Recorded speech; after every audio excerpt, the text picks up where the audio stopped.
Buenas tardes a todos. Bienvenidos a este primer seminario que organiza Diario Responsable. Estamos encantados de estar aquí hoy con vosotros y, bueno, me gustaría presentaros a los ponentes que van a participar en este magno evento. En primer lugar, tenemos a mí, que soy el editor de Diario Responsable, el burro delante para que no se espante. También aquí tenéis enfrente a Isabel Bruser, que es Senior Advisor y Social Broker en Hilo Sostenibilidad y Llorente y Cuenca. Además, es patrona de la Fundación Goma Espuma, es cofundadora de DIRSE. También van a participar Juan José Almagro. Di algo, Juanjo. Juan José Almagro. Buenas tardes a todos. Patrono de la Fundación Rafael Nadal y de la Fundación Bicual. Es profesor de la Cátedra de Ética y Responsabilidad Social de la Universidad Comillas, conferenciante. La que no le haya oído, yo le recomiendo que vaya a escucharlo porque es un placer y un privilegio. Y además, escritor, escribe habitualmente en Diario Responsable. ¿Qué más? Que se llama es cofundador y primer presidente de DIRSE. Luego participará Alberto Andreu. Alberto Andreu es profesor asociado de la Universidad de Navarra, Senior Advisor de Ernst & Young y Atrevia y secretario general de DIRSE. Después contaremos con la opinión de Marta de la Cuesta. Marta es vieja conocida de la casa, es coordinadora del Máster Oficial de RSC y Sostenibilidad de la Universidad de la UNED y profesora de RSC y Sostenibilidad y profesora titular de la Universidad en Economía Aplicada. Es cofundadora de Economistas Sin Fronteras, no sé si presidenta en la actualidad, me parece que sí, y del Observatorio de RSC. También contamos con el ínclito Ramón Jáuregui, que habla por sí solo, exministro de la Presidencia y presidente de la Fundación Euroamérica. Buenas tardes, Ramón. Igualmente, buenas tardes a todos. Y por último participará Orencio Vázquez, que es director del Observatorio de RSC y profesor asociado de la Universidad a Distancia. Buenas tardes, Orencio. Buenas tardes, Jordi. Como moderadora vamos a contar con mi principal colaboradora en Diario Responsable, mano derecha y nunca lo suficientemente bien ponderada, Almudena Díez, directora editorial de Diario Responsable. Y bueno, a continuación, gracias que tenemos la suerte de contar con 218 participantes, lo cual me trabuco, porque me produce una inmensa alegría ya por fin poder contar con todos vosotros. Y sin más dilación, paso la palabra a Isabel Bruser. ¿Sí está ahí? Muchas gracias, Jordi. Y gracias a todos por dedicarnos este tiempo para debatir un poco lo que creo que todos tenemos en mente estos días, y es cómo vamos a afrontar la sociedad que se está reconfigurando en estos momentos, ¿no? Y queríamos contar con la opinión y el criterio de personas relevantes en el mundo de la responsabilidad social para que puedan indicarnos cómo ellos ven y creen que esta nueva sociedad requerirá del ejercicio de la responsabilidad social, ¿no? Toda la idea salió a la raíz del artículo de Alberto Andreu publicado en Diario Responsable sobre cómo la crisis del COVID lo ha cambiado todo. Y sin más dilación voy dando la palabra primeramente a Alberto Andreu para que él también nos explique un poco la motivación de su artículo y cómo él ve que la responsabilidad social cambiará en esta nueva etapa que nos tocará vivir de COVID, que no solo de confinamiento. Gracias, Alberto. Gracias, Isabel. Bueno, la verdad es que aprovechando que veo que estáis ahí varios en el chat, somos ya 240 y tantos, si nos ponéis en el chat desde dónde estáis, así vemos un poco en qué partes estamos cubriendo, porque he visto también que algunos parte de España, parte de América Latina, así que fenomenal. Buenas tardes a todos. Bueno, como dice Isabel, yo creo que el COVID nos lo ha cambiado todo. Hace unos días leía el libro de Stefan Zweig donde habla del mundo de ayer. Efectivamente, ya tenemos el mundo de ayer y ahora lo que nos viene es el mundo de mañana.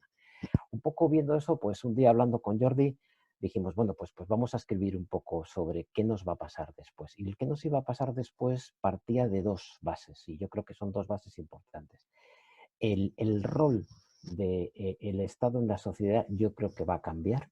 y en consecuencia el rol de la empresa en la sociedad también va a cambiar. Si tiramos un poco de estos cambios, al final lo que nos damos cuenta es que cuando se inician los procesos de privatización en Inglaterra en los años 80, pues el Estado de alguna forma abandona unos territorios que en principio podrían ser cubiertos desde la empresa privada. Lo que ocurre es que eso no ocurre. Hay una parte que se queda en el intermedio. Y en esa parte que se queda en el intermedio no cubierta, empiezan a hacer las compañías, empiezan a hacer cosas, los estados también empiezan a hacer cosas y aparece un doble proceso, el proceso de alianzas público-privadas y también aparece el concepto, llamémoslo así, de los proyectos sociales de la compañía. El COVID nos va a mutar eso, porque los estados van a cubrir una serie de cosas que habían dejado atrás, las compañías previsiblemente se retirarán de esos espacios o no, o llegarán a otro tipo de alianzas público-privadas. En consecuencia, esto nos daba un nuevo mapa de actividades que de alguna forma en el campo de la RSC, que siempre ha estado orientado a gestionar las expectativas de las empresas en la sociedad, nos daba un nuevo mapa de actuación. Y en ese nuevo mapa de actuación, de alguna forma, lo que nos cambia son las prioridades. Eso que los que nos dedicamos a trabajar en esto siempre hemos llamado lo que es las matrices de materialidad, ¿no? ¿Qué va a ser importante ahora en la época después del COVID, que hace solo unos meses estaba en un cajón?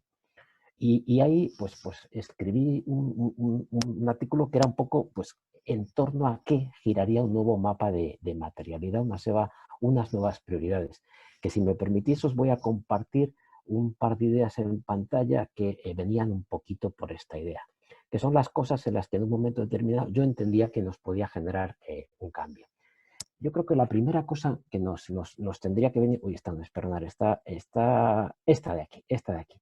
La primera cosa, de alguna forma, en lo que más énfasis vamos a poner es ahora en la protección del empleo de los empleados. O sea, tema de empleados y tema de empleo y todos los temas de seguridad y salud laboral van a ocupar un puesto importante. Si os paráis a pensar, esto hace unos meses estaba en el cajón. Prácticamente nadie hablaba de los temas de seguridad y los temas de protección. Era un tema, por decirlo de alguna forma, higiénico. Yo creo que esto va a subir al número 1. Yo creo que después va a haber que repensar mucho la cooperación entre el Estado y la empresa pública. Las alianzas público-privadas creo que tienen que funcionar por esto que os decía, por cómo el Estado abandona espacios y las compañías lo han ocupado, y ese nuevo modelo yo creo que va a cambiar. Tengo un poco también la sensación, no sé si es por orden o no, pero creo que los temas de acción social van a volver a cobrar una importancia relevante. Nunca dejaron de tenerla, pero ahora que hemos pasado, que vamos a pasar la crisis económica, la crisis sanitaria, previsiblemente va a empezar una crisis muy dura en lo social que quizá justifique un nuevo renacimiento de lo que es la acción social y en proyectos sociales. 4, no sé si por este orden o no, yo creo que también las empresas van a mirar muy adentro en su core business. Es decir, van a centrarse muy en su core business y previsiblemente ahí va a tener también mucha actividad la RSC. Lo que no sé, y esa es un poco la duda que tengo, es si los gestores de cada una de las áreas de core business van a retraerse en sí mismos y van a ser menos permeables a ir un paso más allá dentro de lo que sería su business as usual. Quinto tema, insisto, no sé si es el tema del pay gap, el tema de la brecha salarial.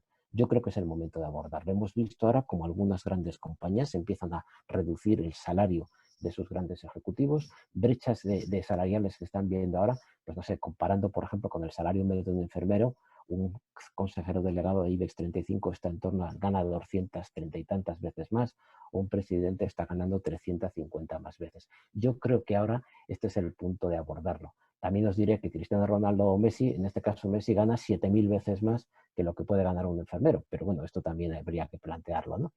Creo que también nos vamos a replantear las cadenas de suministro en busca de lo próximo. Juanjo Almagro escribía también el otro día en Diario Responsable un poco cómo China, que ha sido la principal fábrica del mundo, ahora se está cobrando el hecho de ser el principal proveedor del mundo. Posiblemente las cadenas de suministro también nos vayan a cambiar. Creo que también aparece el tema del propósito. Después de la declaración de Davos o declaración de la Business Roundtable, de repente nos encontramos con muchos CEOs en pro del propósito. Creo que esto va a ser la prueba de fuego, ¿no? Aquellas compañías que en este momento estén a la altura y cubran su propósito, yo creo que serán premiadas en la época post-COVID. Ojo, y aquellas compañías que hayan cogido el propósito y de alguna forma, como Groucho Marx, le tenían y si no les gustaba lo han cambiado, que también ha habido, pues creo que tendrán su cuota parte de responsabilidad en el mercado. Creo que luego nos va a venir otro elemento que es la gestión del binomio privacidad y salud. ¿Estaremos dispuestos a renunciar de nuestros datos para poder tener un pasaporte de inmunidad? Este binomio que empezó a surgir hace tiempo de la privacidad también. Tengo la duda, y no sé si es cierto o no, es que el cambio climático va a pasar a un segundo plano. Básicamente porque en aras al crecimiento, en aras a no desaparecer, yo creo que se van a admitir menos obligaciones ambientales. Es la duda y el miedo que tengo. Y en última instancia, pues creo que los temas de transparencia y quizá obligaciones en materia no financiera, en mi opinión, van a quedarse un poco ralentizados. Bueno, esto es un poco las ideas que teníamos de cómo iban a cambiar las prioridades, que bueno, que efectivamente las prioridades pueden cambiar, pueden ser estas, pueden ser en otro orden, pero de alguna forma este era el momento de discutirlas. ¿Nos van a cambiar las prioridades? Parece claro que sí. ¿Serán esas que apunto ahí? Pueden ser o no serlas. Y de alguna forma, pues le paso ya la palabra, otra vez te paso a Isabel la palabra, pero este era un poco el marco sobre el que nos íbamos a mover, el cómo nos van a cambiar las prioridades. He puesto ahí varias, no sé si es el orden, pero yo creo que en torno a eso tendremos que hablar. Muchísimas gracias, Alberto. Pues ahora pasamos la palabra a Orencio, que un poco con respecto a esta contextualización o este marco que nos ha establecido Alberto, ¿cómo lo veis vosotros desde el observatorio y tú, Orencio, como una persona que lleva ya casi 20 años o más de 20 años en los temas de responsabilidad social desde la sociedad civil? Gracias. Bueno, gracias Isabel. Bienvenidos a todos. Buenas tardes. ¿Cómo lo vemos? Pues yo creo que es aventurarse mucho el hablar de cómo sean las cosas después del confinamiento y en todos los ámbitos, incluida la responsabilidad social, ¿no? Ahora tenemos un estado de shock, tanto por la parte de la oferta como por parte de la demanda, que no nos habíamos enfrentado nunca antes a esta situación, con lo cual, y vemos cómo las autoridades, que son las que más información tienen, las políticas o el mandato de la ciudadanía va variando en cuestión de horas y en cuestión de semanas, con lo cual yo creo que es muy precipitado el hablar cómo será el futuro. Sí, creo que es interesante, es un momento de reflexión interesante para reflexionar de cómo queremos que sea ese futuro, ¿no? Y aquí yo creo que la crisis que estamos viviendo, que es una crisis al día de hoy sanitaria, una crisis tremenda con unas imágenes y unos hechos, una sucesión de acontecimientos que vamos viviendo prácticamente de forma diaria, que son difíciles, muy difíciles de asimilar y van a dejar acontecimientos que todavía pues, van a ser, si no igual, van a tener un impacto tremendo en el ámbito social, ¿no? Y esto, bueno, pues yo creo que es interesante el reflexionar cómo queremos que sea ese futuro para poner los medios para intentar acercarnos lo máximo posible, ¿no? Y desde esa perspectiva, a mí me parece interesante hacer un paralelismo también con la anterior crisis, que es una crisis que tiene poco que ver con esta, pero que sí se tradujo en grandes eslóganes y grandes discursos en favor del cambio, ¿no? Y ahora volvemos pues un poco a esos eslóganes de capitalismo de Estado y es cierto que el Estado bueno, pues está interviniendo y es necesaria esa intervención. Lo que no puede hacer el Estado es sustituir al mercado, pero sí está interviniendo en el comercio, está interviniendo a través del gasto público, es decir, está interviniendo en todas las facetas que puede intervenir para ver cómo será o mitigar los impactos que va a dejar impactos sociales que va a dejar esta crisis sanitaria. Desde esa perspectiva, yo creo que es interesante el partir de cómo queremos. O sea, hemos detectado que tenemos la figura del Estado, tal y como la hemos construido en estas últimas décadas, tiene fuertes fragilidades. Lo hemos visto desde una perspectiva de nuestra estructura económica, desde una perspectiva de la dependencia de esas cadenas de suministro, desde una perspectiva de lo que hablaba Alberto de las prioridades, ¿no? Hoy en día se ponen en huelga los sanitarios y tenemos un país en situación de caos, ¿no? O se ponen en huelga las personas que realizan labores de limpieza. Muchas de las funciones que se les presta, yo creo que poca importancia por parte de la sociedad. Si hacemos ese paralelismo con una huelga de altos directivos, posiblemente no pasase nada hoy en día, ¿no? Y yo creo que eso nos tiene que marcar cuáles son esas prioridades y cuáles son las cuestiones que realmente pues tenemos que saber valorar como sociedad. Y desde esa perspectiva, yo creo que es interesante el plantear, y también lo comentaba Alberto, el plantear las cuestiones desde una visión a medio plazo y de una visión de colaboración. Siempre hablamos, y ahora mismo más que nunca, ¿no?, de esa necesaria colaboración, pero siempre apelamos, es un poco de escribir un post para Diario Responsable y hablaba del concepto de globalización. Vivimos en un mundo totalmente interconectado y, sin embargo, no éramos conscientes de esa conexión, ¿no? Y cuando teníamos los casos en China, en Wuhan, o cuando teníamos los casos en Italia, parecía que estaban muy lejos de aquí. Volvemos a hablar de esa colaboración, pero volvemos a hablarla como algo abstracto, como ajeno a nosotros, ¿no? Y cuando nos referimos a la colaboración, apelamos a Europa, ¿no? Y decimos, bueno, ¿cómo son los holandeses o cómo son los alemanes, ¿no?, que no quieren los coronabonos o que no tienen una concepción de los países del sur que no se corresponde con la realidad? Pero ese ámbito de colaboración lo tenemos que establecer a nuestra escala, tanto a nivel individual como a nivel hemos visto aquí los fallos y la falta de colaboración incluso que ha habido en algunos casos en el ámbito político, en el ámbito territorial, de los diferentes territorios. Lo vemos como no ha habido movilidad de enfermos de unas comunidades a otras, cómo hay determinados territorios que tienen unos privilegios sobre otros. Bueno, ¿cuál es esa configuración que queremos de colaboración? Colaboración a nivel político, colaboración a nivel institucional, pero también yo creo que es un momento, y esto es un alegato importante, de colaboración a nivel de los diferentes actores. Es decir, tiene que haber una coordinación sobre cómo queremos construir ese futuro. Ahora vemos la necesidad de invertir en ciencia, de invertir en una estructura económica que tenga un peso industrial más importante en la economía del país, pero ¿cómo queremos que sea esa reindustrialización?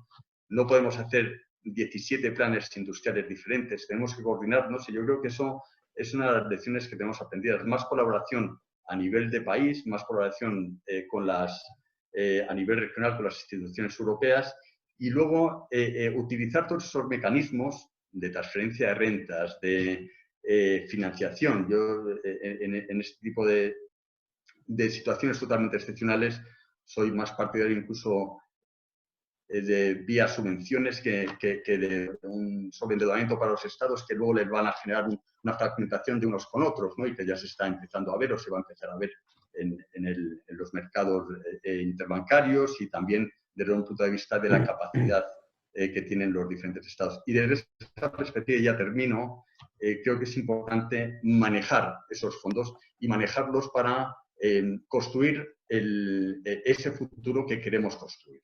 Y ya terminando, o termino ya, con el hecho de las prioridades que marcaba Alberto, creo que si dejamos de lado la emergencia climática sería un gran error, porque su letalidad puede ser todavía mucho mayor que la que estamos viviendo con el virus. Entonces, emergencia climática, desigualdad es otra de las cuestiones que tiene un componente letal. Indudablemente subyace, no es algo tan visible como lo que estamos viendo ahora, pero son temas que son trascendentales para esa reconstrucción, ¿no? Y esa es la oportunidad de una perspectiva de reflexión. Gracias, Orencio. no sé si visteis ayer que Angela Merkel incluso dijo que ese debería ser una vía, la cuestión climática y ambiental, como una vía de salida también, ¿no? de recuperación de posición europea. Marta, ¿cómo lo planteas tú como desde el punto de vista más académico? ¿Cómo estáis valorando todas estas cuestiones y también desde Economistas Sin Fronteras? Gracias. Bueno, pues lo primero, quería agradecer a Diario Responsable la convocatoria y a todos los que nos están escuchando pues la atención que nos están prestando. Hay muchos seminarios de este tipo y espero que aportemos un poquito algo más al debate, ¿no? Yo sí que me gustaría partir de algo que ha comentado Alberto y que mencionaba en el artículo y que tiene que ver con esa reflexión que él hacía en el artículo sobre cómo ahora nos hemos dado cuenta de que no hay una sola economía. Hay diferentes aproximaciones a la economía y una economía importante, que es la que nos lleva todos estos días, en la que estamos viviendo día a día, es lo que llaman algunos economistas la economía fundamental o la economía básica. ¿Y qué es eso, no? Nosotros hace 2 meses, justo antes de la crisis y del confinamiento, celebrábamos una mesa redonda en Economistas Sin Fronteras con un grupo de profesores e investigadores de varios países del Reino Unido, con los que yo vengo trabajando hace tiempo en esto que llaman la economía del día a día, ¿no? Y casualmente pues, se ha puesto un poco de moda, ¿no? con lo que ha sucedido. Básicamente lo que vienen a decir es, destacan la importancia de esa economía oculta o de servicios básicos universales que tienen que ver con nuestra vida cotidiana, ¿no? Esas infraestructuras materiales vinculadas a los servicios que hoy en día son considerados esenciales y que por tanto no pueden cerrar, ¿no? Hemos prestado mucha atención durante mucho tiempo a esa economía del conocimiento, de la alta tecnología, los sectores más competitivos, el mercado, la competitividad, y se ha dejado de prestar atención a estas infraestructuras que lo que nos hacen sobre todo es generar un bienestar básico en nuestro día a día, ¿no? Hablan ellos de la economía mundana o la economía del día a día, ¿no? Estamos hablando de actividades de abastecimiento de energía, de agua potable, saneamiento, alcantarillado, servicios de salud y asistencia sanitaria tan básicos en estos momentos, acceso farmacéutico, educación, servicio minorista de distribución de alimentos, telecomunicaciones, acceso a Internet, transporte público, cuidado de personas, banca comercial minorista.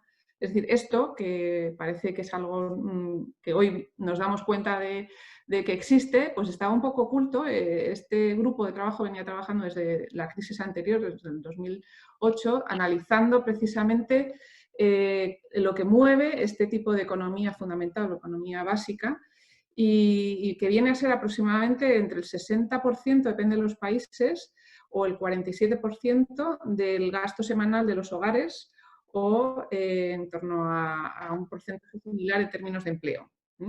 Lo han analizado, si alguien tiene interés en verlo, en la página web que tiene el grupo de la economía fundación, ellos llaman Foundational Economy.org y tienen documentos de trabajo de varios países, Reino Unido, Alemania, Italia y algunas personas que estamos en España. Entonces, ¿por qué traigo a colación esto? Que ya digo, es una parte de la economía que estaba oculta y a la que quizás se le ha prestado menos atención o ahora se ven las debilidades del sistema, ¿no? Sobre todo lo hemos visto en el tema sanitario, pero ha habido otros aspectos que quizás bueno, pues han sido claves, ¿no? El acceso a Internet hoy en día ha sido el canal, el mecanismo, el servicio básico universal para que cualquier ciudadano pueda tener una vida más o menos digna en estos momentos de confinamiento, ¿no? Acceder a la educación en el caso de los niños o a otros, al trabajo, al teletrabajo. Esto se enlaza con algo que comentaba al principio Alberto sobre cómo en los últimos años, con los procesos de privatización que se iniciaron en los países más anglosajones, ¿no? A mediados del siglo pasado, pero que hoy en día pues, estamos más habituados a ello, se ha dejado en manos de empresas privadas y grandes multinacionales la gestión de estos servicios básicos, de estas infraestructuras que llaman ellos, ¿no?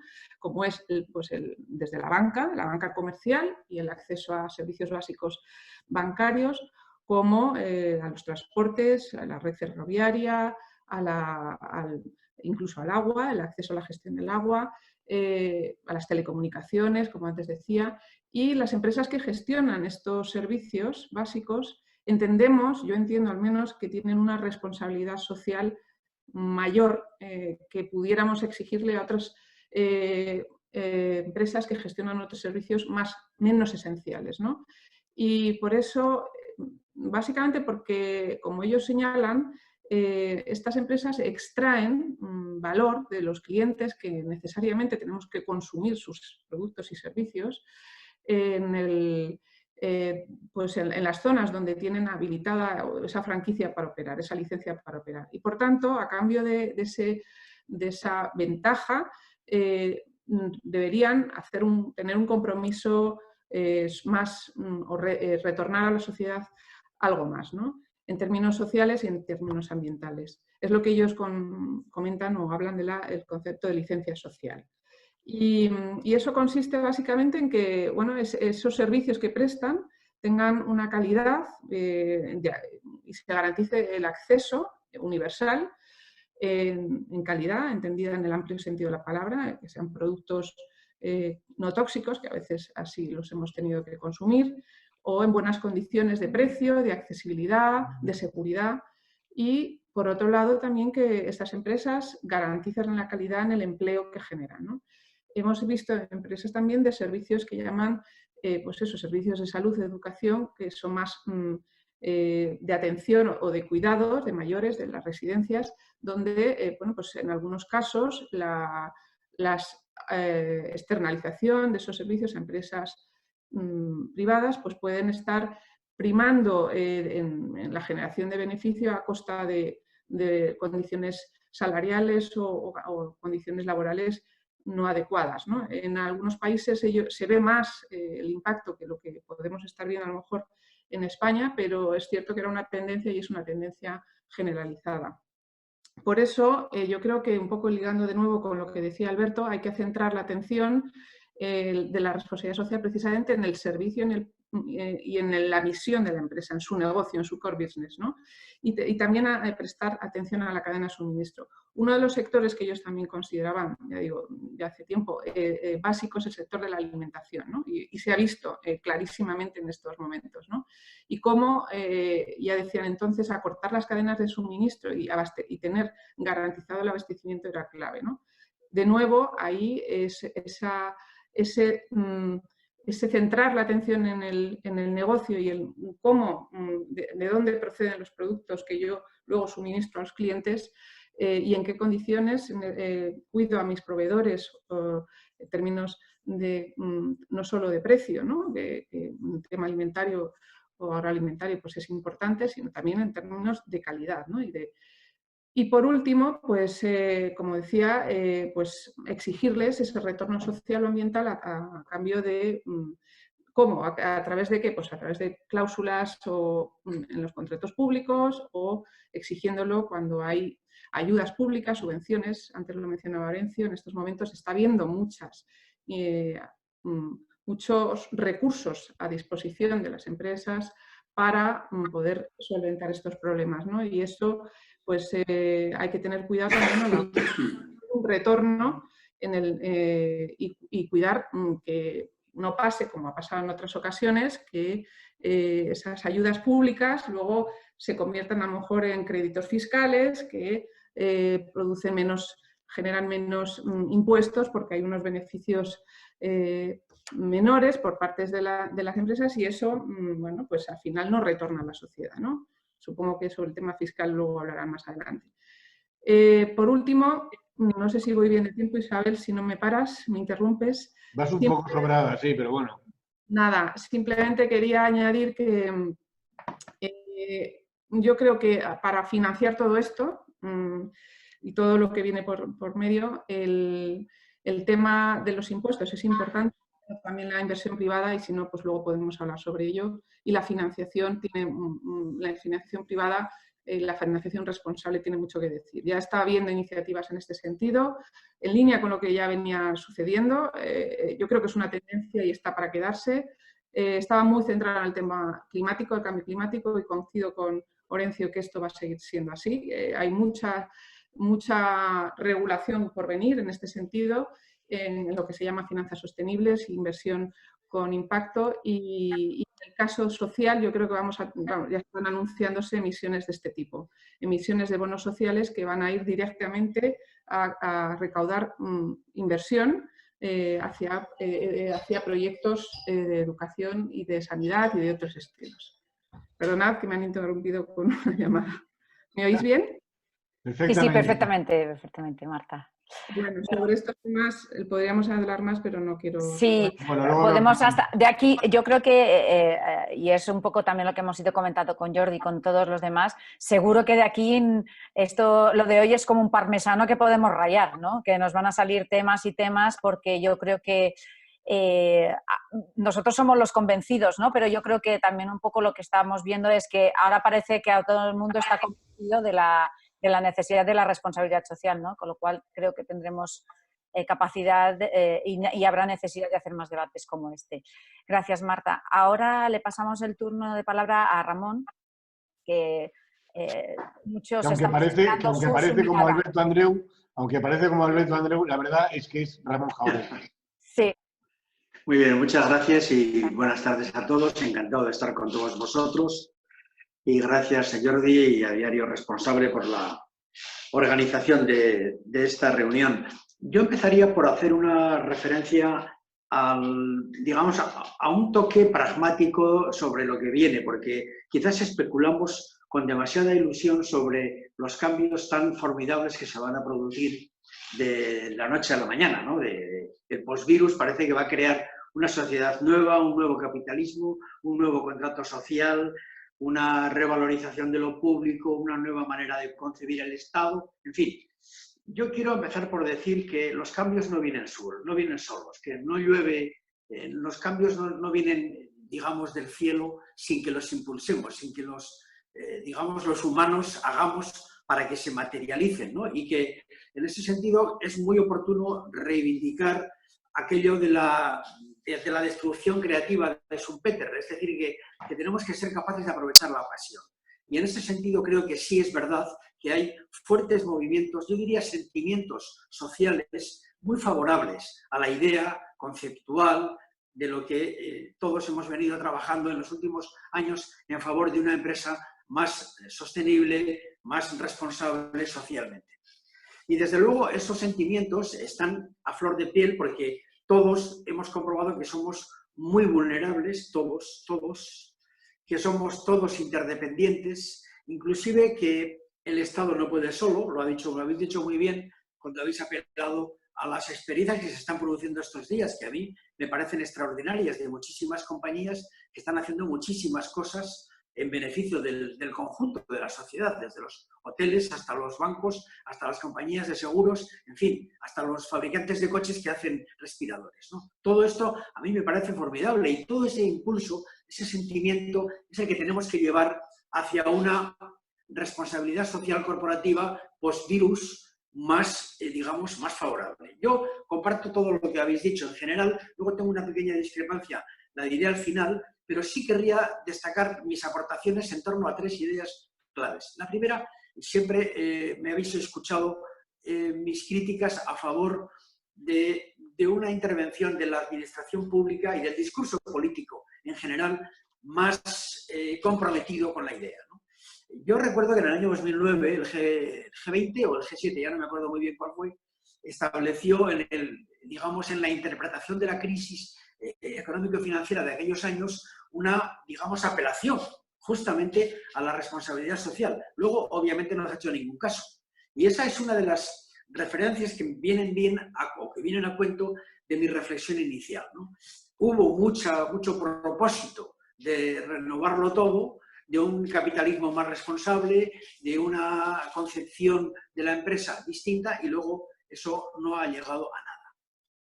Entonces, a mí me parece que la administración pública y el discurso político tienen mucho que decir respecto a lo que son en este momento las herramientas básicas de la responsabilidad social. Los ODS, creo que esto no hace falta que yo insista, la información no financiera también convertida en ley y, por tanto, en fin, ya obligación para muchísimas compañías, lo que son la expansión de la RSC a las pymes y a la cadena de contratación. En fin, en todo esto, la política, el discurso y la administración pública tienen mucho que decir. Y yo creo que esto sí es impulsar los sentimientos y aprovechar en favor de que la responsabilidad social crezca de una manera integral. Esa sería la primera idea, una apelación a la política, una apelación al discurso político, a las acciones políticas, al favorecimiento, al impulso, a las administraciones públicas en general. En segundo lugar, se ha comentado por parte de Marta, y yo creo que es importantísimo, el tema de la fiscalidad. Cuando vemos lo que está pasando, y mucho más en la cultura política del sur de Europa, donde la corresponsabilidad fiscal de los ciudadanos es menor que en el mundo anglosajón, yo me pregunto, y mucha gente se lo pregunta, ¿quién va a pagar todo esto? Porque es que lo que viene es enorme, ¿no? Entonces, yo creo que tenemos que apelar a la cultura de la responsabilidad fiscal como un elemento nuclear de la política de responsabilidad social de todos, porque nos va a tocar a todos. Pero si hablamos de las empresas, no podemos dejar de señalar que uno de los caminos fundamentales de la responsabilidad social es que las compañías sean fiscalmente responsables, que no haya tanta ingeniería fiscal para la elusión, que no haya tantas tecnológicas que eluden la fiscalidad en todos los países del mundo, que inclusive construyamos una nueva fiscalidad europea con ingresos directos, con ingresos propios, que se dice en terminología europea, para financiar toda esta cantidad enorme de fondos que hay que aportar a los estados para la reconstrucción económica y social de los países. En tercer lugar, yo señalaría el capítulo de la sanidad como un desarrollo, como un derecho humano que tenemos que desarrollar. Y aquí me quiero referir a la preocupación que me surge cuando una OMS, en parte abandonada por los americanos, que tiene como función primordial la capacidad de coordinar los esfuerzos humanos de investigación para que tengamos una terapia, para que cure el virus y una vacuna para que no nos contagiemos, esas dos cosas tienen que llegar al mundo entero. Y esto tiene una apelación directa al mundo farmacéutico y a las compañías farmacéuticas para que mañana en Senegal o en Perú o en El Salvador tengan esos sistemas sanitarios cuando lleguen, que van a llegar el año que viene, esperemos, ¿no? Entonces, esta parte también me parece muy importante. Y por último, mi discrepancia va en relación con el tema del cambio climático. Yo coincido más con Orencio en la idea de que el cambio climático no va a ser un elemento, digamos, a postergar, sino que curiosamente creo que esa fuerte conciencia social que ya existe, probablemente la más fuerte desde el punto de vista de la conciencia social, de la corriente humana de sentimiento, de preocupación sobre el futuro del planeta, va a favorecer una política de sostenibilidad medioambiental en las compañías y, por supuesto, en su compromiso de lucha contra el cambio climático. Y no solamente por lo que ya digo que es una conciencia muy extendida, sino también por el hecho de que del virus se desprende una preocupación por un ecosistema sano, por una naturaleza sana, que no esté enferma, porque obviamente en ese ecosistema, digamos, putrefacto, es como la expansión de este virus y de otras pandemias se hacen todavía mayores. Por tanto, creo que también la, digamos, sostenibilidad medioambiental, que ya era un elemento clave en la política de responsabilidad social, seguirá siéndolo quizás mucho más todavía. Por ahí me quedo ahora. Muchísimas gracias, Ramón. Juanjo, tu mirada. Sabéis aquello que dijo Santa Teresa. Santa Teresa dijo que hasta el más miserable de los mortales merece el beneficio de la siesta. Y de la mano de Diario Responsable y de su editor y presidente Jordi Jaumà, nos hemos que vive en un paraíso fiscal, como vemos detrás. Exactamente. Pero no hemos quedado. Así que hay que pedir disculpas por dejaros sin siesta, pero a mí me parece que merece la pena este rato. Y os saludo cariñosamente a todo el mundo y os doy las gracias por estar ahí, ¿no? Yo no soy ni sabio ni todólogo y por lo tanto lo que voy a hacer es divagar sobre algunos temas. 5 puntos que trataré de meter en estos 5 minutos que tenemos cada uno de nosotros, ¿no? El primero de ellos tiene que ver con la globalización y al final una constatación evidente. Occidente se dejó en manos de Oriente, hicimos que todo lo que se podía fabricar en Oriente se fabricase en Oriente, dejamos el riesgo en Oriente y mientras tanto nos dedicamos a especular y a hablar de responsabilidad social y de compromiso y otras cosas, mientras el Rana se caía y morían miles de personas y nosotros nos olvidábamos un poco porque al final era barato y convenía para Occidente que las cosas se hiciesen en Oriente. Y de Oriente ha venido la pandemia y de Oriente probablemente venga la solución en forma de vacuna o de algún otro medicamento, ¿no? Esta es la enorme paradoja de esta crisis brutal que el mundo está padeciendo. Que tenemos que poner de relieve que es una crisis brutal, única, desconocida. Y como tal, nadie estaba preparado para atenderla, más allá de que los occidentales y singularmente los europeos nos quedamos los más listos del mundo. La segunda cuestión es que afortunadamente nos ha traído la crisis 2 temas extraordinariamente positivos. Uno, que hemos descubierto la importancia del otro y no solo la importancia económica, como Alberto decía en su artículo, sino que hemos descubierto que existen con nombre y apellidos cajeras de supermercados y panaderos y gente que nos vende el kiosco todos los días, el periódico todos los días en un kiosco, y los conductores de autobuses o los conductores de metro o los que limpian las calles, etc. Hemos descubierto la presencia de otro y hemos descubierto la presencia del otro en los vecinos que no sabemos ni siquiera cómo se llaman y que después de 6 semanas los saludamos cariñosamente todas las tardes a las 8, ¿no?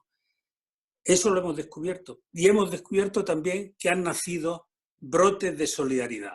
Adela Cortina decía que ojalá esos brotes de solidaridad vengan para quedarse, pero yo no sé si vendrán para quedarse o no.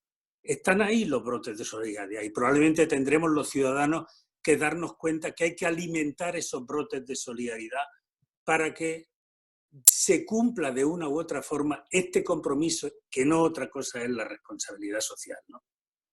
Descubrir al otro y estos brotes de solidaridad nos han puesto de relieve fundamentalmente otro tema, y es que hay ausencia de liderazgo en el mundo. Hay ausencia de liderazgo político, ausencia de liderazgo en las organizaciones internacionales, excepto Trump. Pero bueno, Trump es tonto, por lo tanto no cuenta los efectos, ¿no?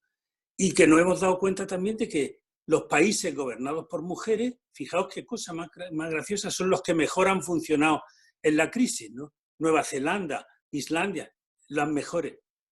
¿Por qué? Porque han sido capaces de dirigirse a la gente desde la honradez, mirando a los ojos y pidiendo que la gente se una uno con otro y trabajen de consumo para sacar adelante a la ciudadanía de lo que esta crisis suponía, ¿no?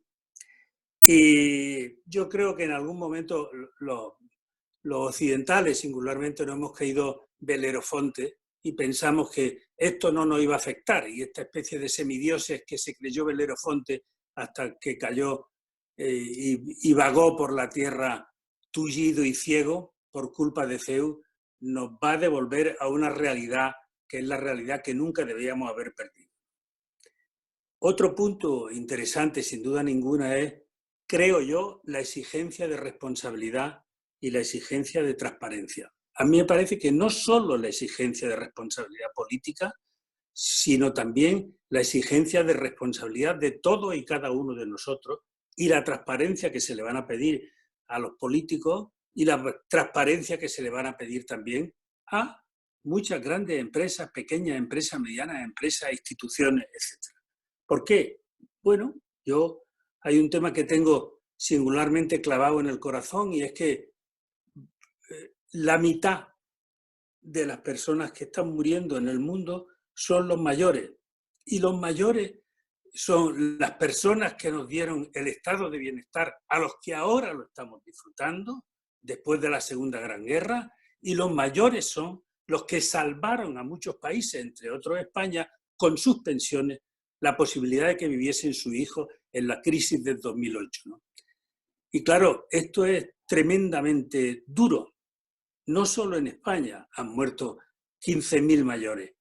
En Bélgica, que tiene el mayor número de muertos por habitante, hay 7.500 fallecimientos a día de hoy y hay 4.000 y algo mayores. Y han muerto en residencias que se han convertido, residencias de tercera edad que se han convertido en ratoneras y que en muchas ocasiones especulaban con la vida de los mayores, precisamente, ¿no?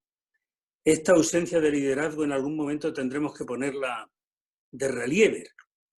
Y por último, y hablando de la reconstrucción, a mí me parece que este es un tema que nos importa singularmente a todos. Aquí no puede haber una reconstrucción sin que participen los estados, las instituciones supranacionales, las grandes empresas, las pequeñas empresas, los ciudadanos, todo el mundo, todo el mundo. Y lo esencial es ponerse de acuerdo en ponerse de acuerdo. Y una vez que nos hayamos puesto de acuerdo en que nos vamos a poner de acuerdo, seguramente las cosas serán más fáciles, ¿no?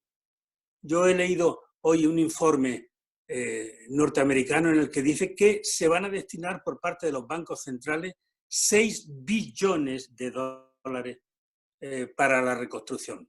Os recuerdo que en la crisis del 2008 los bancos centrales dedicaron 3 billones de dólares, es decir, se va a dedicar el doble, porque todavía no sabemos cuál va a ser el alcance. Yo desde luego no lo sé cuál va a ser el alcance, ¿no? Pero lo que tengo muy claro es que no puede haber 60 millones de parados en Europa, como McKinsey ha dicho hace un par de días, ¿no? No podemos tolerar que eso ocurra. Yo creo que aquí todos tenemos que ponernos hombro con hombro a sacar esto adelante y fundamentalmente a partir de unos hábitos sociales que seguro que han venido para quedarse, desde limpiarnos mucho más y mantener una cierta distancia social, etcétera, etcétera, a la ayuda estatales y de los organismos internacionales, la ayuda de las empresas, algunas están dando el pecho y yo creo que vamos a notar una presencia mayor del Estado. No sé si temporalmente solo, pero estoy seguro que va a haber una presencia mayor del Estado y una cierta desglobalización, porque en algún momento las fábricas que allí estaban en Oriente empezarán a volverse hacia Occidente. Y a mí lo que me preocupa, y con esto termino, es pensar que del coronavirus alguien pueda sacar beneficios, ¿no? Esto es lo grave, que alguien pueda sacar beneficios, porque si el virus no ha igualado a todos en la enfermedad, probablemente la reconstrucción tiene que igualarnos a todos en la salud. Y eso nos corresponde a todos nosotros. Pues muchas gracias, Juanjo, siempre sabias palabras. Ahora, en teoría, tenía que hablar Almudena, que tiene las preguntas, pero no sé si le está funcionando el audio. Pero tú querías hacer una pregunta, ¿no, Jordi? No, si tengo yo todas las preguntas, porque Almudena me parece que no puede hablar. Bueno, sí puede hablar, pero que no se le oye. No tiene audio, así que voy a pasar yo con las primeras preguntas que tenemos aquí. La primera es para Marta, es una pregunta muy concreta, y es si, por favor, podrías indicar de nuevo la referencia para el documento que has mencionado. Sí. Mira, la página web, el grupo de profesores e investigadores se llama The Foundational Economy Collective. Es el colectivo de la economía fundacional o fundamental, depende de la traducción, economía básica. Se publicó en Diario Responsable. Hay una versión también en castellano que hemos hecho de un libro que han sacado, que podéis ver en la página web de Economistas Sin Fronteras, que hicimos la mesa redonda, pero si buscáis en internet The Foundational Economy Collective, ahí viene toda la web con todos los documentos de trabajo y publicaciones que han hecho en inglés, y la versión en castellano, digo, una versión breve de un capítulo resumen. Vamos a hacer en Economistas Sin Fronteras también un dossier especial para el mes de julio sobre eso, o sea que estamos trabajando en ello también. Gracias. Muy bien, como hay un montón de preguntas, yo las voy a repartir por personas para que no todo el mundo opine de todo, ¿vale? La siguiente pregunta dice, ¿esta crisis ha aumentado realmente la sensibilidad social de las empresas o va a potenciar la RSE como instrumento de marketing sin un cambio real en sus criterios de actuación? Orencio y Ramón, por ejemplo, ¿podríais contestar a esto? Repito la pregunta. ¿Os podéis contestar vosotros? Repito. Los micrófonos. Ramón, dale el micrófono. Sí. Yo creo que... perdone. Yo creo que la acción social que decía antes Alberto, que va a aumentar, puede ser al mismo tiempo un peligro para que volvamos a la vieja responsabilidad social concentrada en el marketing social. Eso es evidente, ¿no? A mí, insisto, que creo que se han producido comportamientos muy responsables durante esta crisis y estoy con Alberto en que probablemente después de la crisis va a haber mucha acción social, porque las alianzas público-privadas van a intensificarse. ¿Por qué? Pues porque el Estado no llega a todo y porque las empresas tienen mucha responsabilidad, es evidente, ¿no? Ahora, haríamos muy mal si esa responsabilidad social se concentra en el marketing social y en la acción social solo. Por tanto, tenemos que estar al frente, en la vanguardia, para denunciar esa tendencia o esa tentación. Nada más. ¿Orencio? Bueno, yo creo que, mira, ahora mismo, si yo me pongo en situación de una empresa, y me imagino que en muchas será así, pues están pensando en cómo terminar de adaptar el teletrabajo.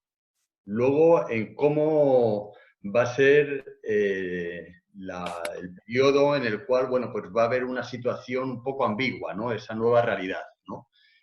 Y luego, en si van a sobrevivir o no a esta situación. Con lo cual, bueno, sí está habiendo pues muchas acciones que son acciones interesantes y que yo creo que han ganado el mensaje de la comunicación y creo que hay un riesgo de, como dice Ramón, de una vuelta atrás, ¿no? De un retraso en temas que ya estábamos empezando a hablar de indicadores, de transparencia, de rendición de cuentas, de gestión, básicamente, ¿no? Y creo que eso era muy interesante. Lo que pasa es que eso era la foto de antes del confinamiento, ¿no? Y ahí otra de las cuestiones que creo que es interesante y que se ha apuntado es el cómo se pueden condicionar esos incentivos, ¿no? Antes hablaba de la fiscalidad. Dinamarca, Polonia y Francia ya han dicho que con los fondos de reconstrucción a nivel de país no van a poder acceder a esos fondos aquellas empresas que tengan sedes o filiales en paraísos fiscales. Y me parece una situación justa y yo creo que eso se tiene que extender todavía más. No podemos tampoco ir al rescate de organizaciones, no ya de empresas, de organizaciones en los cuales bueno, pues haya unos sueldos escandalosos. Me da igual que sean clubes de fútbol o que sean grandes empresas, porque eso es una de las fuentes de distorsión de la sociedad, ¿no? Con lo cual yo creo que ahí el papel del Estado es un papel fundamental. Y no olvidemos que, claro, ahora partimos de una situación en la cual pues nuestras empresas están en una mejor situación porque tienen más capacidad de financiación de la que tenían cuando la anterior crisis, nuestros bancos tienen más solvencia, pero todo eso ha sido gracias al Estado, en una parte importante. El Estado está mucho más endeudado porque fue a sufragar esa situación y eso luego se nos olvida, ¿no? Y hablamos solamente del fuerte endeudamiento público, ¿no? Pero tenemos que ver por qué se ha producido ese endeudamiento público. Y no puede ser y eso va a crecer mucho en estos próximos meses y creo que años, ¿no? Entonces, no puede ser gratuito, no puede ser a costa de que, como se comentaba, no recuerdo por quién, las cosas sigan exactamente igual, ¿no? Entonces, creo que esos apuntes son fundamentales. Seguir en esa línea de gestión, de indicadores, de transparencia, de poder, de que el mercado, de que todos nosotros podamos trabajar con la información, ¿no? Y que el Estado condiciona, indudablemente. Muchas gracias, Lorenzo. La siguiente pregunta es para Alberto, Andreu y Marta de la Cuesta. ¿Creen ustedes que a raíz de la COVID-19 ¿puede ser pertinente nacionalizar algunas empresas y crear un banco público? Bueno, ¿alguna institución? Empiezo yo, perdón, Alberto. No sé si, no te veo. ¿Estás por ahí? Bueno, ¿me oís, verdad? Sí. Sí. No, decía, bueno, alguna entidad, algún país ya ha anunciado que va directamente a invertir en empresas, directamente, evitando el canal de intermediación a través de bancos de desarrollo, ICO de turno, y de ahí a los bancos y de ahí a la empresa. Es decir, yo creo que la experiencia de la crisis demostró que a veces el dejar en intermediarios el acceso al crédito no ha llegado al último beneficiario. Por tanto, pues llamémosle banca pública, banca verde, también hay el Banco de Inversión, ya el Europeo de Inversiones puede denominarse como un banco verde porque ha anunciado que no va a apoyar proyectos que tengan un contenido ambiental negativo en términos de descarbonización o de emisiones de carbono. Pues parece que tenemos temor a la palabra de banca pública, pero de alguna manera se está haciendo ya en algunos países incluso muy liberales desde el punto de vista económico, con lo cual no lo descarto en absoluto. ¿Alberto? Yo, la verdad es que creo que hay que huir de mantras. El mantra de la empresa privada lo hace mejor que el Estado creo que es un mantra y en algunas ocasiones es así. Creo que también el mantra de que cuando está en manos de lo público se hace mejor que lo privado es otro mantra y creo que es mentira. Y yo creo que la crisis del COVID nos ha demostrado algunas cosas. Por ejemplo, nos ha demostrado que las capacidades del Estado en compra de material sanitario eran muy escasas. Desde el punto de vista de lo que son los poderes públicos comprando en China, pues era escaso. Tenía más capacidad de compra en China y de logística en China una compañía como ha sido el caso de Inditex. Es decir, no creo que lo público lo haga mejor que lo privado, ni que lo privado lo haga mejor que lo público. Lo que sí que creo es que va a haber más intersección de lo público y lo privado en determinadas cosas, lo que es la cooperación público-privada. No sé si eso se traduce en nacionalizaciones o se traduce en trabajo conjunto, pero a mí sí que me parece que la parte de la alianza público-privada va a ser ahora más necesaria que nunca en sectores muy importantes. Por ejemplo, yo creo que en el sector del turismo, que va a sufrir un varapalo enorme como consecuencia de la crisis, en el sector de la hostelería, que también lo va a sufrir. No sé en qué medida juntos estos dos sectores, junto con el sector del sector sanitario, yo creo que hay que trabajar mucho en colaboración público-privada. Y como decía Juanjo, no es de público o de privado. Un dato, por ejemplo. En este momento hay en sanidad privada capacidades para hacer en determinados sitios test PCRs y test de anticuerpos que no se están utilizando por parte de lo que es la sanidad pública. Me parece una pérdida de oportunidad. Yo sí creo en esta colaboración público-privada y me parece que por ahí tenemos que tirar. No se tiene por qué traducir necesariamente en una toma de acción, salvo como por ejemplo en situaciones donde va a haber que salvar compañías para que no sean compradas, entre otras por compañías chinas, ¿no? Muchas gracias, Alberto. Pues la próxima pregunta va para Isabel Rousser y para Juan José Almagro. Y la pregunta es, ¿creen ustedes que como consecuencia del impacto económico, laboral y social del COVID-19 es ineludible una normativa obligatoria para empresas en materias de transparencia, rendición de cuentas y debida diligencia? ¿Repito? Juanjo, ¿vas tú primero? Juanjo, el micrófono. Ah, no, ahora le he dado el micrófono. Ahora sí. ¿Repito la Cuando pregunta? quieras. Mucho gusto, Isabel, tú primero, por favor. Vale. Bueno, en las cuestiones que plantea la pregunta ya hay bastante regulación a nivel europeo, además, ¿no? O sea, pero sí que es verdad que yo creo que deberá aumentarse mucho más en la trazabilidad de las cuestiones que se informan. Es decir, para que también podamos realizar compras o inversiones, sabiendo muchísimo más el impacto que generan nuestras compras y nuestras inversiones, ¿no? Yo sí que creo que ahí deberemos reforzar, por como ha dicho también Orencio antes, lo de la fiscalidad, también discriminar pues, aquellas empresas que sí que están haciendo una apuesta por ser agentes de cambio y de transformación social, que yo creo que es la gran diferencia que ahora deberemos percibir, ¿no? Para no caer solo en lo que sería la acción social, ¿no? Y por tanto la trazabilidad de todas las acciones será muy importante. No sé, a lo mejor Ramón tiene más información porque sí que era uno de los temas estrella, ¿verdad, Ramón?, de la transparencia, ¿no? Y la información no financiera, pero ahí ya se reguló. No creo yo que vaya a aumentar muchísimo más esta cuestión. Después de Juanjo. No, digo que en cualquier caso la regulación que hay en Europa y en España singularmente por estos temas, a mí me parece que va siendo cada vez más exigente, ¿no? Y ahí deberíamos estar. Con el añadido que antes mencionó Ramón, que es el famoso tema de la elusión fiscal, que yo creo que es un asunto al que alguien tendrá que meter mano en algún momento. Pero fijaos si es necesaria la transparencia. Hoy he leído una entrevista que le hacían a Saskia Sassen, que fue una socióloga que fue Premio Príncipe de Asturias en 2013, y el titular de la entrevista es: a la larga el enemigo no será el virus, sino las grandes empresas.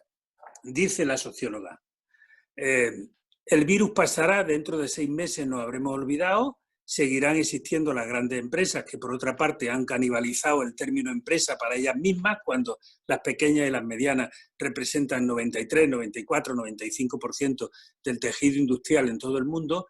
Y yo creo que es necesario pedirle a quien tiene el poder, y el poder lo tienen las grandes empresas, responsabilidad.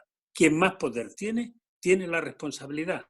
Y esa no es una frase de Spider-Man, aunque se diga en la película de Spider-Man, sino que la dijo Franklin Delano Roosevelt hace casi un siglo. Y es verdad, yo creo que a las grandes instituciones hay que pedirles que sean transparentes, porque la transparencia no es una humillación, la transparencia es una obligación cuando manejamos dinero público o dinero privado en nombre de otro.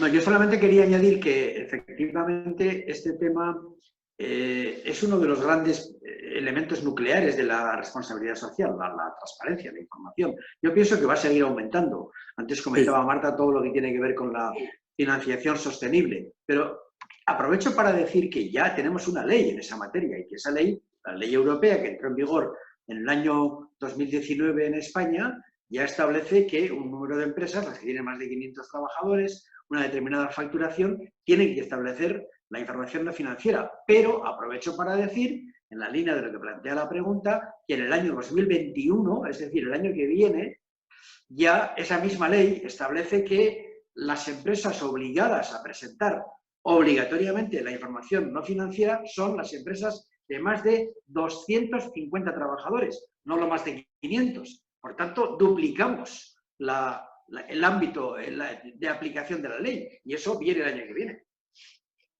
Y además, conectando con un tema que ha mencionado Juanjo, ¿no? Yo también sí creo que esta crisis del COVID nos está demostrando, y como decíais antes de Juanjo, ¿no? lo de que nos hemos dado cuenta de los otros, y nos hemos dado cuenta que el tejido empresarial de verdad lo componen, lo vertebran pequeñas y medianas empresas, ¿no?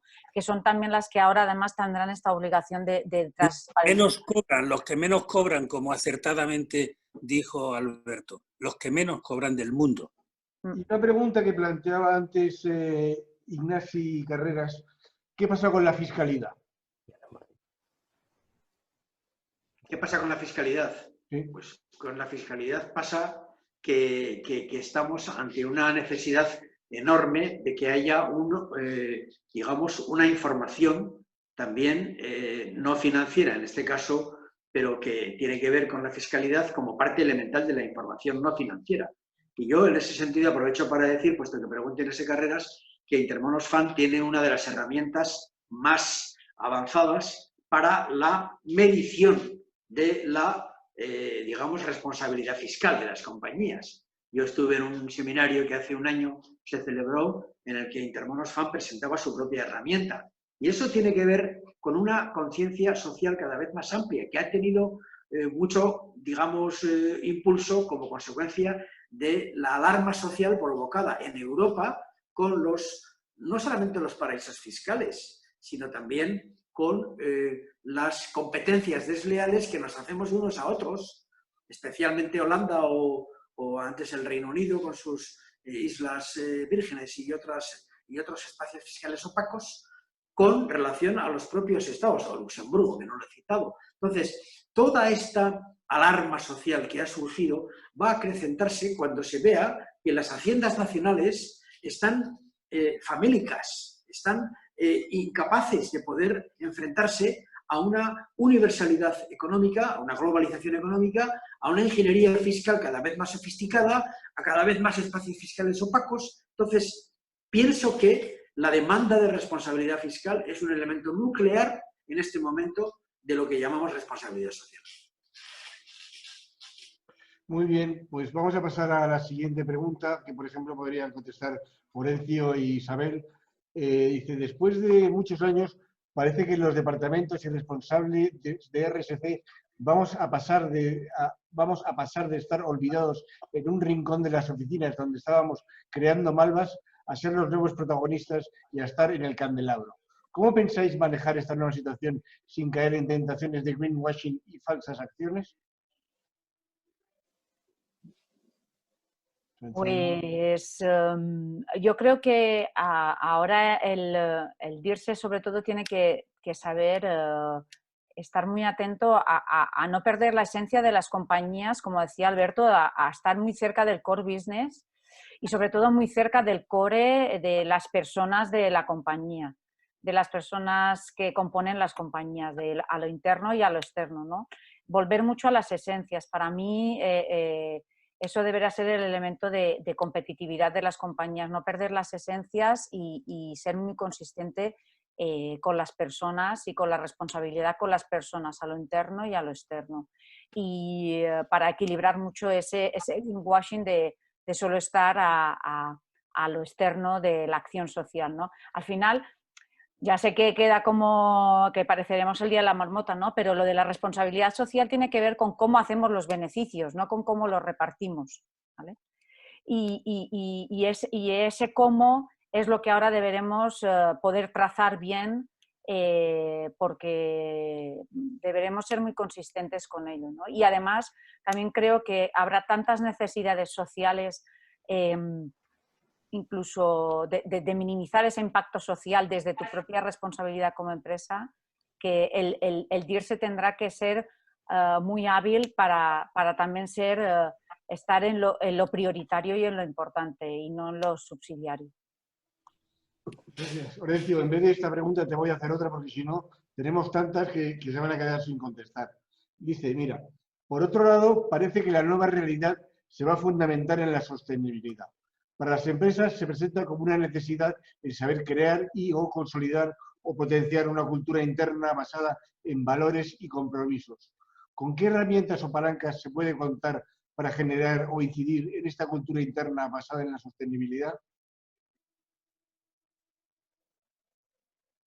Lorenzo. Sí, ahora, vale. Yo creo que la principal herramienta es cuando hay presión normativa, bajo mi experiencia.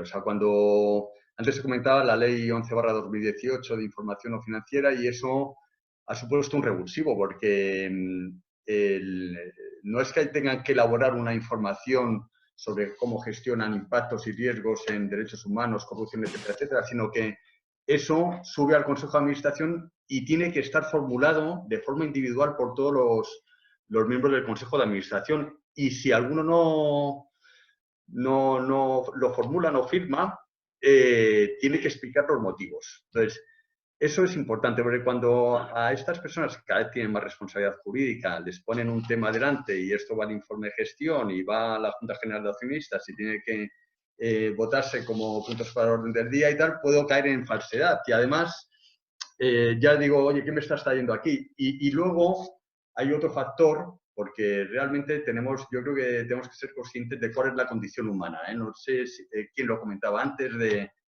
hay muchas expectativas de que esa condición humana vaya a cambiar en cuestión de meses, ¿no? Yo tampoco soy tan sumamente optimista con ello. Y esta persona al final va a pedir no solamente que le garanticen que lo que pone ahí sea verdad, sino que va a pedir cómo estoy con respecto a mis competidores.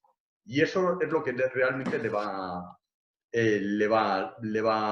a importar y le va a motivar en la mayor parte de los casos. Con lo cual, yo creo que el tema normativo es uno de los factores pues fundamentales para que estos temas calen dentro de las empresas y realmente haya bueno, pues un mayor conocimiento y una mayor preocupación por parte de quien toma las decisiones, que al final en raras ocasiones y lamentablemente no es el dirse, sino que son las personas que están en los consejos de administración y en la alta dirección.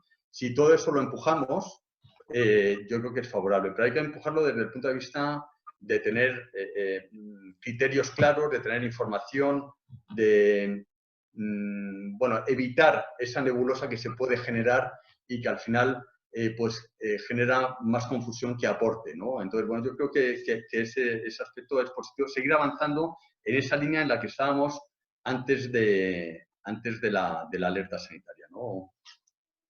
Jordi, una cosita, que nos quedan 5 minutos para nos terminar. queda hasta las 7. Nos queda. No, 7, no, habíamos... Hasta las 7. La reunión está programada hasta las 7, la ha programado Almudena. Yo no... Pero bueno, creo que... Bueno, habíamos anunciado hasta las 18:45 y habíamos quedado entre todos nosotros a las 18:45. Lo digo porque el público también lo tenía ahí en sus agendas y todos nosotros. Lo digo porque ya estábamos en 256 participantes y claro, la gente se está desconectando.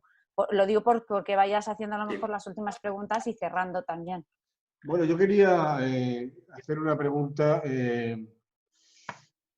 bueno, que pregunta directamente. Personalmente espero, es para Alberto Andreu, espero que el cambio climático no pase a un segundo plano.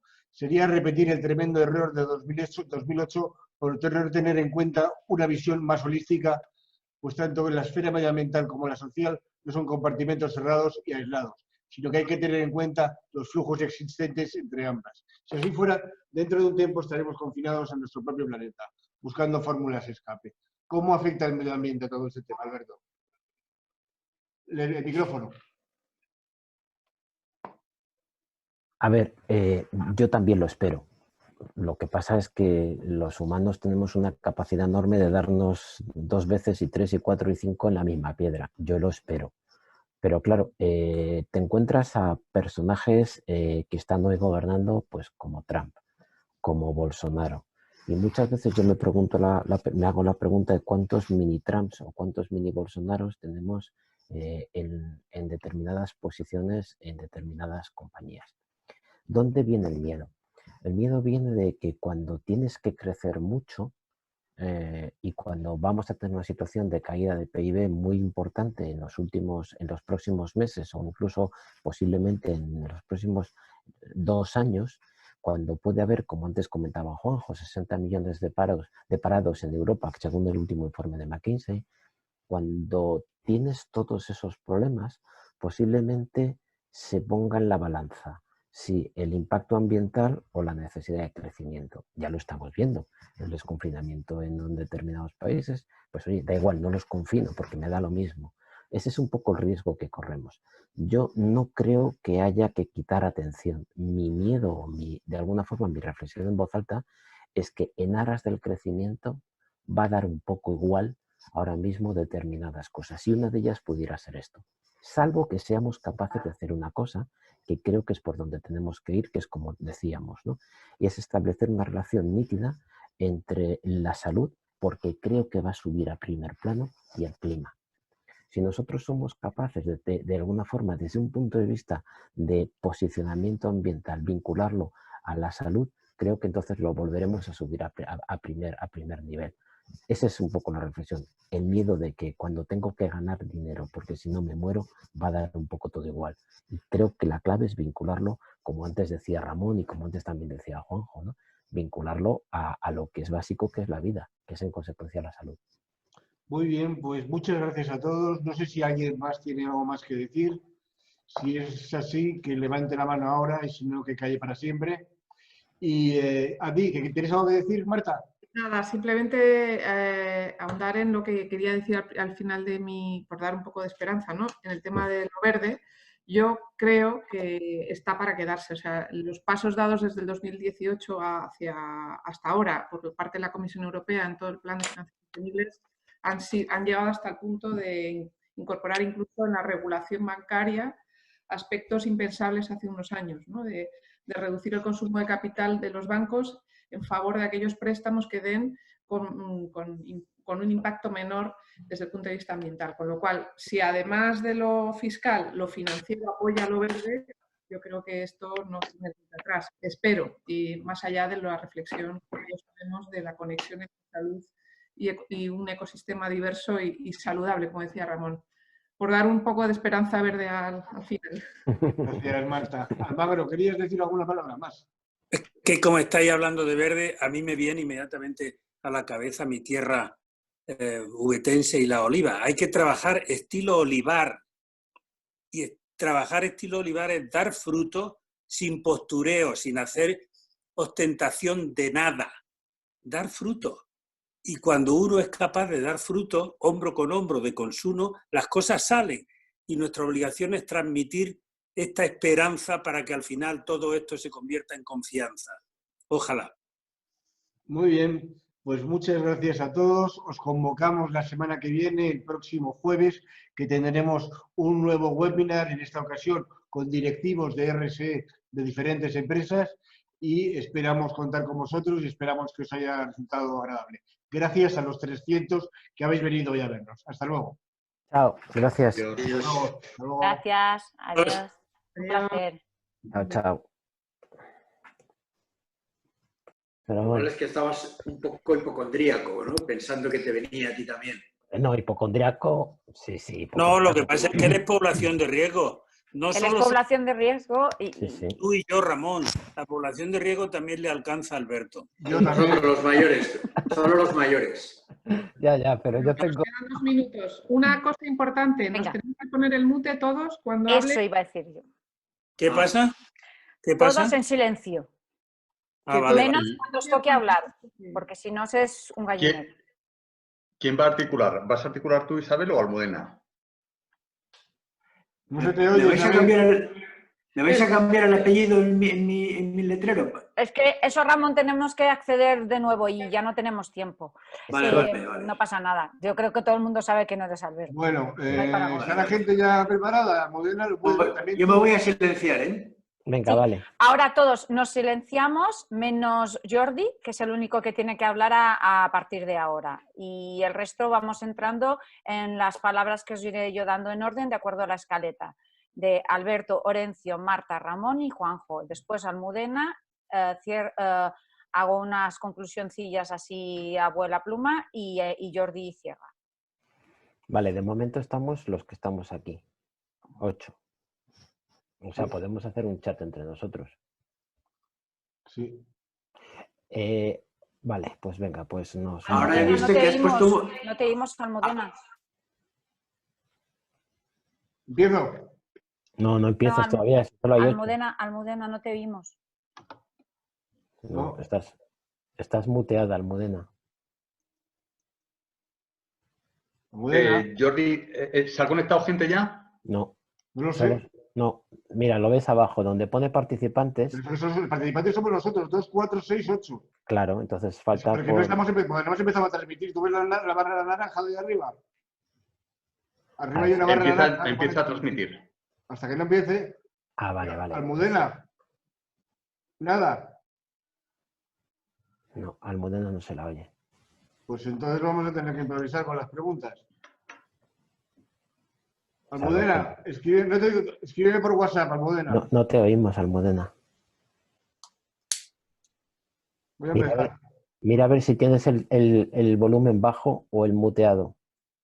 Vete al ajustes, igual tienes que ir a ajustes, Almudena, y mirar en ajustes el sonido. Sonido bajo o rastrero, que se llama.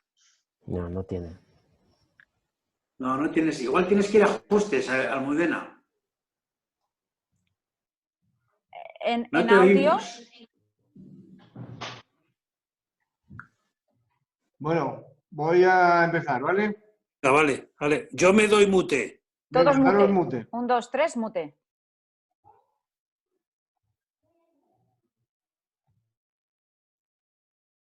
Hola, buenas